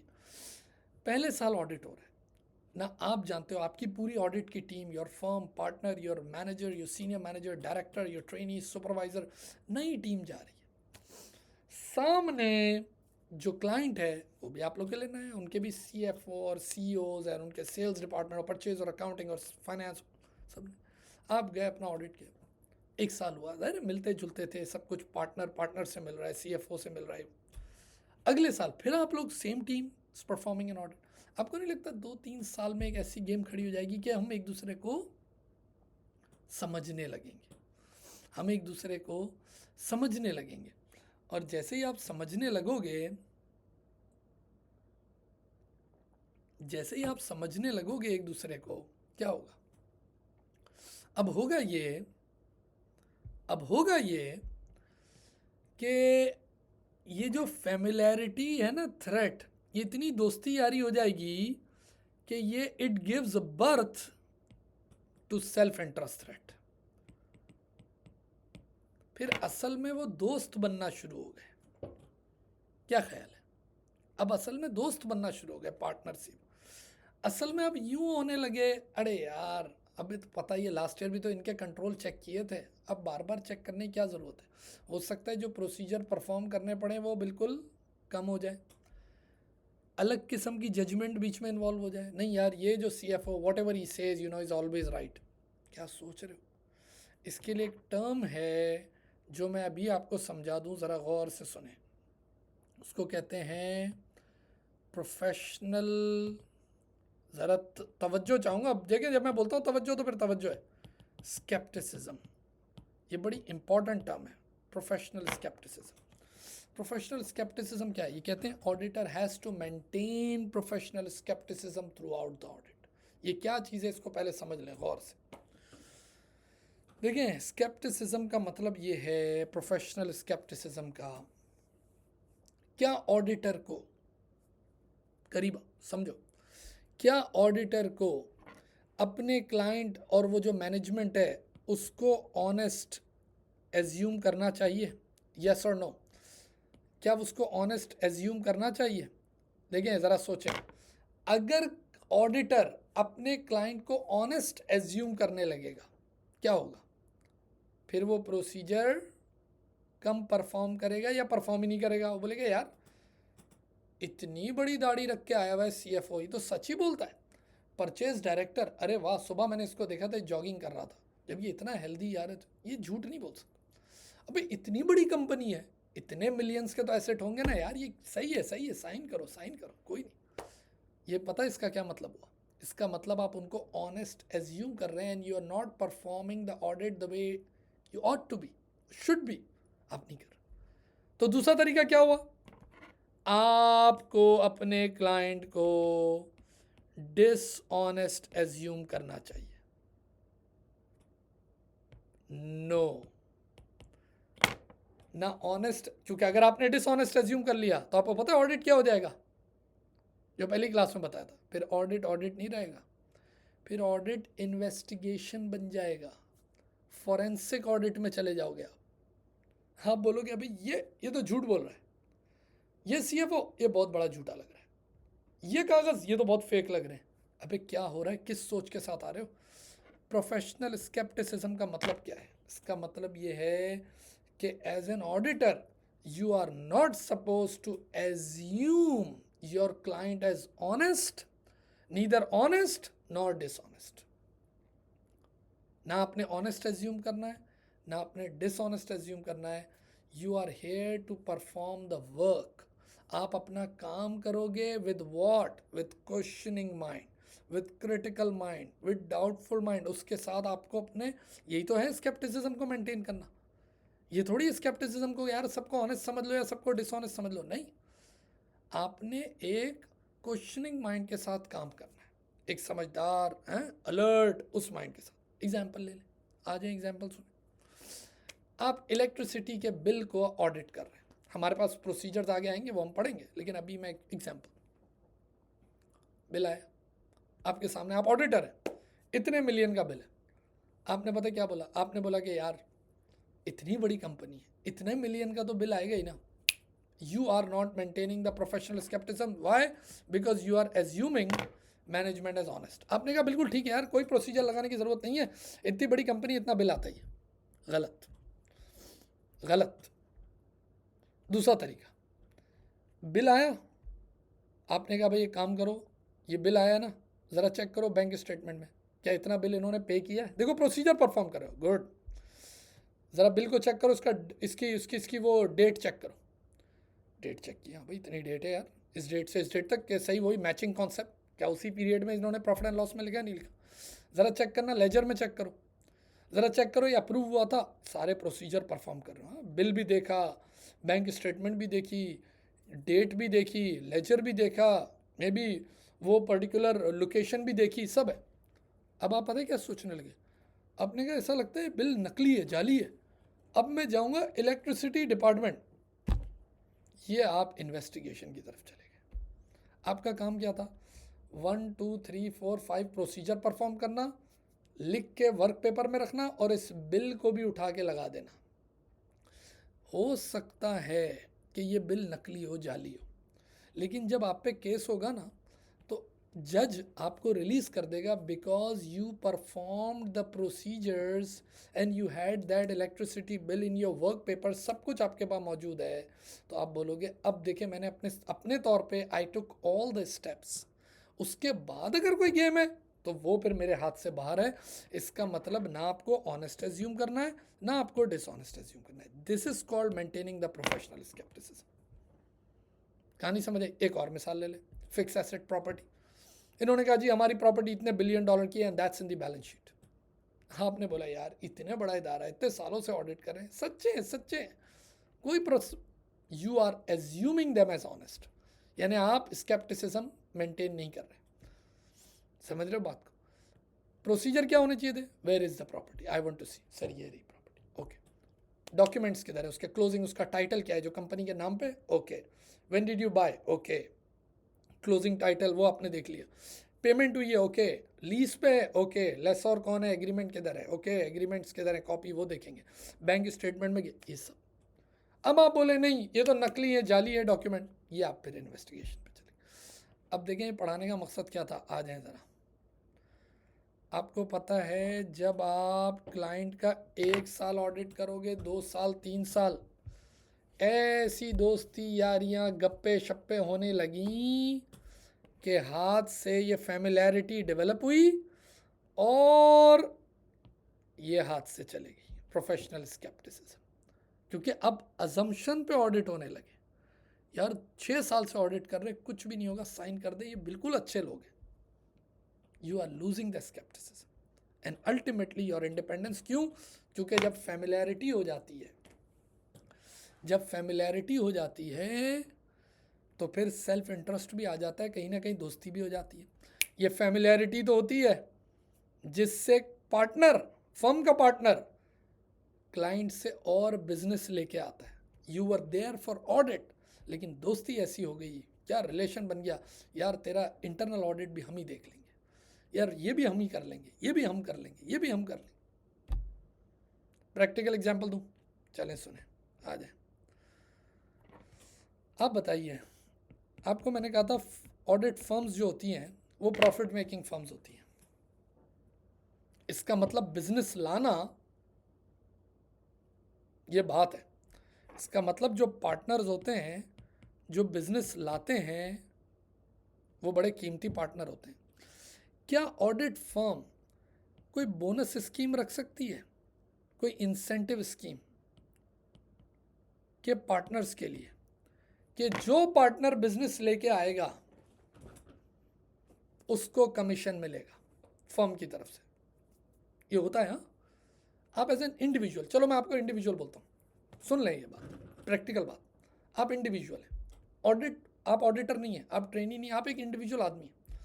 इत्तेफाक से आपके चचा की एक टेक्सटाइल की कंपनी है, उनको टैक्स का काम करवाना है।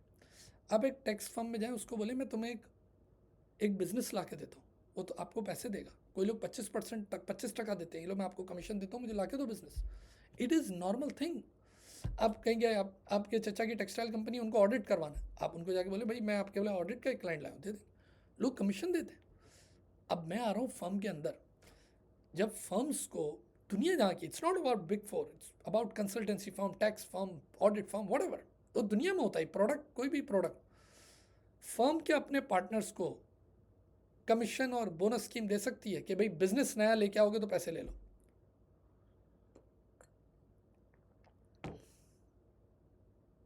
यस, लेकिन किस पार्टनर को? ऑडिट पार्टनर को नहीं दे सकती। हाँ, कोई दूसरा पार्टनर होगा उसके साथ चलता है, लेकिन ऑडिट पार्टनर को नहीं, क्योंकि ऑडिट पार्टनर जो ऑडिट इंगेजमेंट पार्टनर्स होते हैं, जो ऑडिट के लिए जाते हैं, एक्सटर्नल ऑडिट के लिए, आप बताएं अगर वो बिजनेस लेके आ रहा है तो कुछ दे भी तो रहा होगा, पप्पी शप्पी कुछ तो दिया। भाई ऐसा कैसा सीएफओ था जो तुझ पे मेहरबान है और तुझे टैक्स का काम भी दे दिया, इंटरनल ऑडिट भी दे दिया, तू गया था एक्सटर्नल ऑडिट के लिए, 6 काम और लेके आ गया, क्या दे के आया? अपनी इंडिपेंडेंस दे के आ गया। शायद तूने कहीं उसका ख्याल रख लिया होगा, इसने तेरा ख्याल रख लिया, और तू इधर से कमीशन भी बना रहा है। इसीलिए for audit partners big no, पूरा क्रॉस, पूरा क्रॉस, कि नहीं भाई आपको नहीं कर सकते। आप समझ रहे हैं मैं आपको क्या समझाने की कोशिश कर रहा हूँ, कि किस तरह ये फैमिलैरिटी डेवलप होती है और ये बर्थ देती है सेल्फ इंटरेस्ट को। ये फैमिलैरिटी डेवलप होगी, आहिस्ता आहिस्ता प्यार मोहब्बत शुरू, ये, और ऊपर पार्टनर्स में भी, सीएफओ में भी, इधर भी, नीचे लेवल पे भी, हर एक का अपना लेवल है ना सबके सब। ये फैमिलैरिटी डेवलप होगी and then you will be performing less audit procedure, क्योंकि आपकी स्केप्टिसिज्म, प्रोफेशनल स्केप्टिसिज्म, वो भी इधर होगी। ये फैमिलैरिटी डेवलप होगी, आपको वो, आप और अदर सर्विसेज ढूंढ के लाओगे, ये सब कुछ फैमिलैरिटी के साथ, कि देख लेना ना, कर लेंगे ना, ख्याल रख लेंगे ना। पहला थ्रेट क्या हुआ? Self interest. दूसरा थ्रेट क्या हुआ? Self review. तीसरा थ्रेट क्या हुआ? फैमिलैरिटी। आप देख रहे हो ये सब हिट किसको कर रही हैं? इंडिपेंडेंस को। इंटिमिडेशन, प्रेशर, डराना धमकाना, ओहो ओहो, डराना धमकाना, इंटिमिडेट कैसे हो सकता है? Family pressure. एक था मैंने फैमिली रिलेशनशिप, सेल्फ इंटरेस्ट। एक होता है कभी कभार फैमिली प्रेशर। सामने आप ऑडिटर हो, सामने सीएफओ कौन है? सीएफओ आपका दामाद है। प्रेशर कहाँ से लाएगा? बेटी के थ्रू। बेटी ज़रा दामाद जी को समझा देना, हैं, सीएफओ अपने ससुर जी को, पिताजी को समझा देना, this is not self interest, this is a pressure coming up. आप जिस क्लाइंट का ऑडिट कर रहे हो, पता ये चल रहा है कि उसके शेयर होल्डिंग में कोई अंडरवर्ल्ड है, क्या करें, बंदा बैठा हुआ है ऐसा कोई, उसके बोर्ड में कोई ऐसी डोमिनेंट पर्सनैलिटी बैठी है। समटाइम ऐसी पर्सनैलिटी होती है, द चेयरमैन, द सीईओ, उसके आगे ऑडिटर की कुछ भी नहीं चलती। इंटिमिडेशन। इसीलिए ये जो क्लाइंट को एक्सेप्ट करते हुए, जिसको कहते हैं ना क्लाइंट स्क्रीनिंग, अच्छा, मेरा पढ़ाने का भी स्टाइल देखिए, अपने पास बातें इतनी, और ज़ाहिर है आपको कॉन्सेप्ट भी ऐसा देना है क्रिस्टल क्लियर। क्लाइंट स्क्रीनिंग इसलिए ज़रूरी होती है, जब आपके पास कोई बिजनेस आ रहा होता है ना, तो ये KYC, know your customer, know your client, जैसे बैंक अकाउंट खुलवाने जाते हो, तो ये मैं पढ़ाऊँगा अलग से आपको कि भाई ये बहुत इंपॉर्टेंट चीज़ है, ताकि पता चले कौन लोग हैं अंदर बैठे हुए, इनकी प्रोडक्ट क्या है, इनकी हिस्ट्री क्या है। इनके ऊपर तो हर दफ़ा केस होता रहता है, आप इसमें उतर जाओगे। इनके बोर्ड में CFO कौन बैठा है, कोई डोमिनेंट पर्सनैलिटी तो नहीं बैठी, इसके पीछे back office inter institutional investor कौन है। लोगों को बहुत परेशान किया गया है इस तरह प्रैक्टिकली। यानी पूरे आप ऑडिट प्रोसीजर परफॉर्म करते हो, पता होता है पूरी रिपोर्ट ख़राब होने वाली है, क्वालिफाइड होने वाली है रिपोर्ट, रात को एक कॉल आएगी, सुबह सब क्लीन हो जाएगा। प्रैक्टिकल पता नहीं किसकी कॉल आती है वो रात को, वो आती ज़रूर ऐसी कॉल, ये है मनी मनी मनी, पैसा है भाई इसमें, रिपोर्ट ऐसे थोड़ी मॉडिफाई कर दोगे। फिज़िकल थ्रेट होते, फिज़िकल थ्रेट होते प्रैक्टिकली। मुझे एक पार्टनर ने किस्सा सुनाया था, और उसमें यही था मसला कि भाई वो यूरोप से कोई फंडिंग आई हुई थी, और उन्होंने कहा था कि भाई हम तब ये फंडिंग वगैरह, यानी फंडिंग देते हुए उन्होंने कंडीशन रखी थी कि भाई आपको इस तरीके से है ना, मिडिल ईस्टर्न वाक़या था कुछ इस तरह के, बोला पुराने कोई 20 साल पुरानी बात कर रहा हूँ। तो उसने पूरा हमें किस्सा सुनाया था, सही नहीं, वर्कशॉप था उसमें, उस पार्टनर ने, not to mention the name. तो उसने यूरोपियन जो कंपनी थी जो वहाँ से जो फंडिंग आई थी, उन्होंने कहा था भाई हम तब आपको ये प्रोसीजर ये देंगे जब इसका ऑडिट हुआ करेगा, इस पर्टिकुलर प्रोजेक्ट का ऑडिट। पार्टनर्स को बुलाया गया, फर्म हायर की, ये खुद इसका पार्टनर था, अब ये ऑडिट करता था। ये हम ऑडिट रिपोर्ट में पढ़ेंगे भी। जब ये ऑडिट करता था तो इसको एविडेंसेस ही नहीं मिलती थी, उन्होंने सही तरह वाउचिंग और ये वो नहीं की हुई होती थी, वाउचर्स वगैरह नहीं होते थे। इसने ऑडिट करने के बाद रिपोर्ट के अंदर लिख दिया कि we did not find any evidence और proper evidences, and that's why we are not in the position to express any opinion. हम ओपिनियन नहीं दे सकते, मैं रिपोर्ट में पढ़ाऊंगा भी आपको कि इसको कहते क्या है। ये बड़ा अच्छा इंटरेस्टिंग टॉपिक है।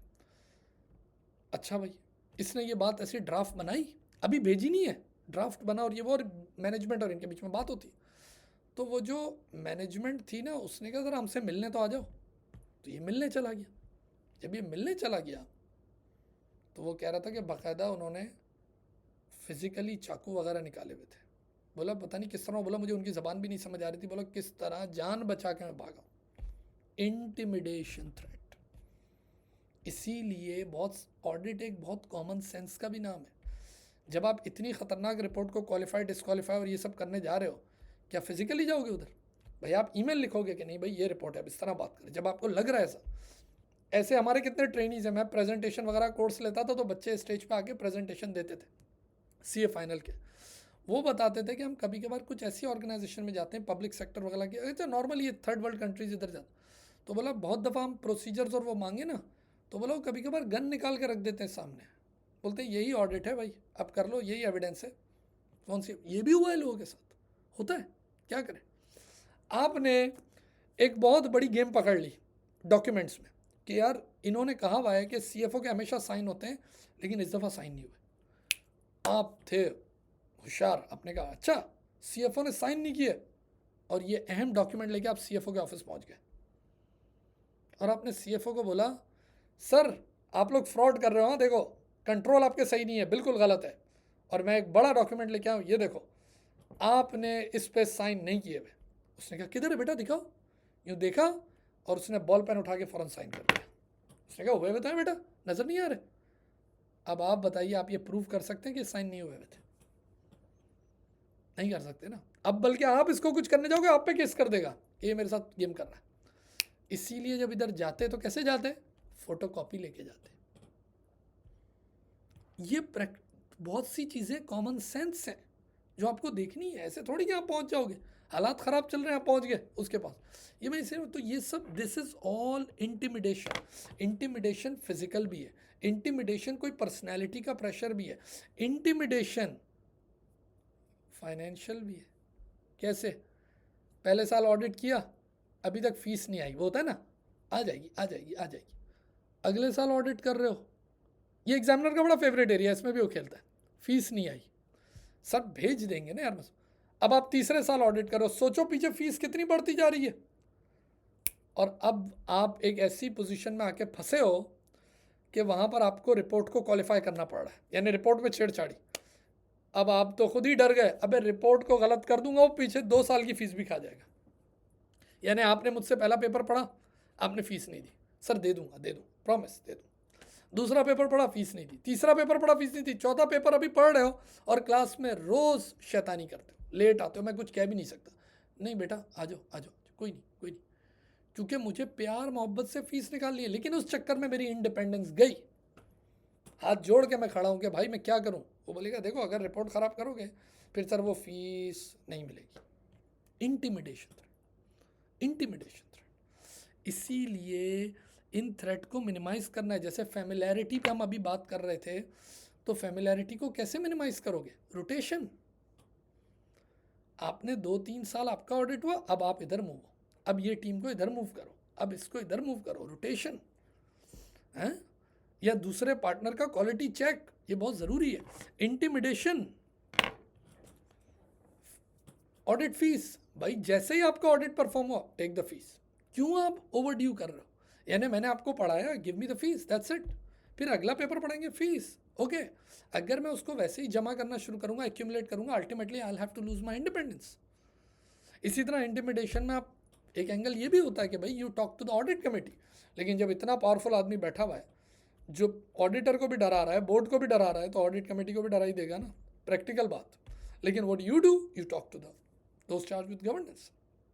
Sometime you have to do the whistle blowing, सीटी पे जानी पड़ती, you have to report it to the outsider regulator. Sometime you have to come out.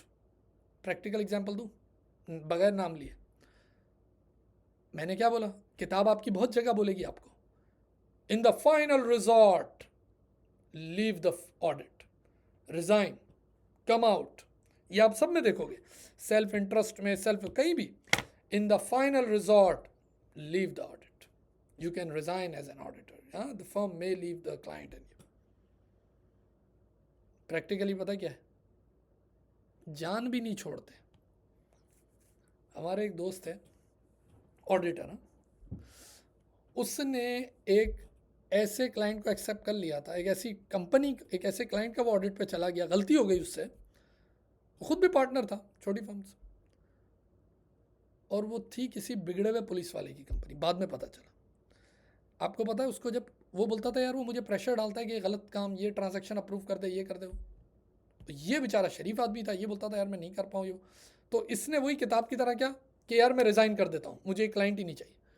वो बोला वो रिज़ाइन भी नहीं करने देता था। वो ऐसा बदमाश था कि वो उसको बिठा के, सर देखें ना, अब आपने ही ऑडिट करना है, आप इतने अच्छे ऑडिटर है, नहीं करना तो आपने ही ऑडिट है। अब सोचें, इसका मतलब वो उसको प्रेशर करता था कि मैं तुझे अब जाने भी नहीं दूंगा, अब तू आ तो गया है, आए अपनी मर्जी से हो, जाओगे हमारी मर्जी से। इंटिमिडेशन। इतने प्रैक्टिकल मसले हैं यार, तभी तो केवाईसी बहुत ज़रूरी है। हाथ मिलाने से पहले सोच लो, मैं जब क्लाइंट स्क्रीनिंग पे बात करूँगा। इंटिमिडेशन। और एक है advocacy, advocacy threat. What is the time? Topic ही ऐसे मज़े के हैं यार, किस तरह उसको, क्लास भी लंबी हो रही है, कोई नहीं। Advocacy threat. What is advocacy threat? You are the auditor, आप ऑडिटर हो और आप ही क्लाइंट के एडवोकेट भी बन गए किसी सिचुएशन में। एडवोकेसी थ्रेट, मिसाल के तौर पे आप ऑडिटर हो और आप ही क्लाइंट के शेयर्स को प्रमोट कर रहे हो कि भाई ये पर्टिकुलर क्लाइंट है, इसके शेयर्स आप लोगों को लेने चाहिए। What are you doing? आपका कोई कट है, कोई कमीशन है, क्या चल रहा है? ये यानी यू बिकम दी एडवोकेट। आप टीवी पे बैठे हो और किसी शो में ये कह रहे हो कि नहीं नहीं नहीं, असल में आपको इसी सेक्टर के लेने चाहिए और इनका ये जो प्रोजेक्ट है ये बहुत अच्छा प्रोजेक्ट है, मैं ही इसका ऑडिट कर रहा हूँ, बहुत अच्छे लोग हैं। You are actually supporting them, advocate बन गए। एक और मिसाल, आपका क्लाइंट है, उसको लोन चाहिए, आप उसके साथ बैंक चले गए और बैंक जाके आपने उसको, बैंकर से कहा कि देखिए भाई ये मेरा क्लाइंट है और मैं इसकी गारंटी लेता हूँ और उसको प्लीज़ लोन दीजिए, और लोन लेने के बाद मुझे भी कमीशन दे देना। सेल्फ इंटरेस्ट भी आ गया। तो एडवोकेसी थ्रेट यही है ना कि you become the advocate of the client, once again your independence gone. तो ऐसी किसी सिचुएशन में क्या करना है आपने? आपने अवॉइड करनी है ऐसी situation where you become the advocate. आपको बोले कि नहीं आप हमारे शेयर्स को प्रमोट करें, बोला नो आई कैन नॉट। कहीं हम IPO करने जा रहे हैं, कोई नया प्रोजेक्ट लेके आ रहे हैं, उस TV प्रोग्राम में आप ज़रा ये बात कर दीजिएगा, आप इधर जा रहे हैं तो ये बोल दीजिएगा, आप हमारे साथ बैंकर के पास चलें। नो नो, सही है, ये सब क्या करें। तो दीज आर द थ्रेड्स। अब एग्जाम फोकस पॉइंट जो हम पढ़ेंगे जब, तो वो सारी एग्जाम्पल, यानी इसके अंदर ये जितना कुछ है ना, ये सब एग्जाम्पल, सेल्फ इंटरेस्ट थ्रेड से बात शुरू होगी, फिर वो एग्जाम्पल, फिर सेल्फ रिव्यू थ्रेड, इस तरह वो एग्जाम्पल्स के साथ पहले समझाएंगे, हमने समझ लिया है, अब उसके बाद फिर एग्जाम्पल्स ही हैं भर भर के कि भाई ऐसा हो गया तो, और वही एग्जाम पॉइंट है कि भाई आपके साथ आप ऑडिट पे पहुंचे, आपके पास उसके शेयर्स भी थे, आप ऑडिट पे पहुंचे, आपने कॉन्टिजेंट फीस की बात कर ली। You know what is contingent fees? Contingent fees क्या होती है? कॉन्टिजेंट का मतलब क्या होता है वैसे? आप लोगों को तो पता ही होगा भाई। एक तो होती है ना फिक्स फी लेना, कि भाई हम ऑडिट करेंगे और will take the fees, that's it. एक होता है नहीं, हम ऑडिट करेंगे लेकिन हम आपसे फीस जो लेंगे वो 5% ऑफ नेट प्रॉफिट लेंगे। What is this? This is contingent fees. जितना प्रॉफिट ज़्यादा होगा उतना ऑडिटर को मज़े आएंगे। आप बताइए कैसा थ्रेट हुआ? सेल्फ इंटरेस्ट हुआ ना, आपकी इंडिपेंडेंस गई। अब आप कुछ भी कर रहे होगे, आप डायरेक्टर के साथ मिलके बोलोगे यार ये पॉलिसी इसी कर देते हैं, डेप्रिसिएशन इस तरह कर देते हैं, because ultimately what you want that net profit or the particular day's profit or year profit has to be up, क्योंकि वो जितना ऊपर होगा your percentage and your audit fees will go up. That's why we don't want contingent fees, because if there is any contingent fees, वो कोई भी हो सकती है। अगर कोई केस आप जीते तो हमें इतने % मिलेगा, आप एडवोकेट भी बन गए, आप सेल्फ इंटरेस्ट में भी आ गए, तो ये कॉन्टिजेंट, ये इवेंट बेस्ड फीस ना हो, फिक्स फी हो, you do your job, get the fees, bye bye. कहानी समझे?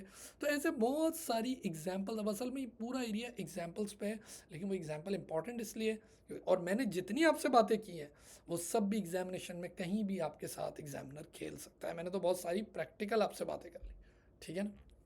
तो क्या 5 चीज़ें हमने पढ़ी? पहले दिन हमने 5 एथिक्स पढ़े थे। किधर गए भाई? वो भी इधर किधर होंगे, ये रहे, आ जाए। पहले दिन हमने पढ़े थे एथिक्स, हैं दो, वो भी 5: integrity, objectivity, professional competence and due care, confidentiality and professional behaviour. आज हमने किस पे बात की? हमने थ्रेट्स पे बात की, 5 थ्रेट्स हैं। आज हमने थ्रेट्स पे बात की। किधर गए भाई? ये रहे थ्रेट्स, अरे ये रहे, self interest threat, self review threat, advocacy threat, familiarity threat, intimidation threat. ये थ्रेट है जो इंडिपेंडेंस को हिट कर रहा है। और साथ हमने एक मज़े की चीज़ पढ़ी, वो क्या? Professional scepticism. What is professional skepticism? That as an auditor, you're not supposed to assume management or your client as honest, no, or dishonest, no. Maintain your skepticism. Critical mind के साथ चलना है. Do your duty, perform the procedure, obtain the evidences. आपने ये assumption पे काम नहीं करना कि वो honest है और वो dishonest नहीं. आपने अपना काम करना है, सही है ना। अपने प्रोसीजर परफॉर्म करने, अपने क्वेश्चनिंग माइंड से आपने चलना कि यार अगर मैं इलेक्ट्रिसिटी बिल देख रहा हूँ तो मुझे बैंक को देखना है, मैं इलेक्ट्रिसिटी बिल देख रहा हूँ तो मुझे इसको देखना है, मैं सप्लायर स्टेटमेंट देख रहा हूँ, मुझे क्या क्या चीज़ें देखनी है। इस तरह ये थोड़ी कि कुछ भी देखने की ज़रूरत नहीं, या इतना देखना है कि इन्वेस्टिगेशन बना दिया आपने, इसको ऑडिट का ही आपने बेड़ा गर्क कर दिया। एनीवेज, तो वाह कितना भाई टाइम ज़्यादा हो गया, सही है भाई। चलें, आप लोगों के लिए तो कोई मुश्किल नहीं है। टाइम ज़्यादा क्या हो गया, आपने तो पॉज करके कॉफ़ी पी ली, पॉज करके एक TV सीरियल भी देख लिया, ड्रामा सीज़न वो भी देख लिया, हैं, पिताजी से माँ से उनसे मुलाकात भी कर ली, गर्लफ्रेंड बॉयफ्रेंड को कॉल भी मिला ली। मुसीबत तो हमारी हो गई, पढ़ाते रहे कंटिन्यूस, कुछ भी नहीं किया, पानी का गिलास भी वही सामने। चले, अपना बहुत सारा ख्याल रखें। You have a great day, bye.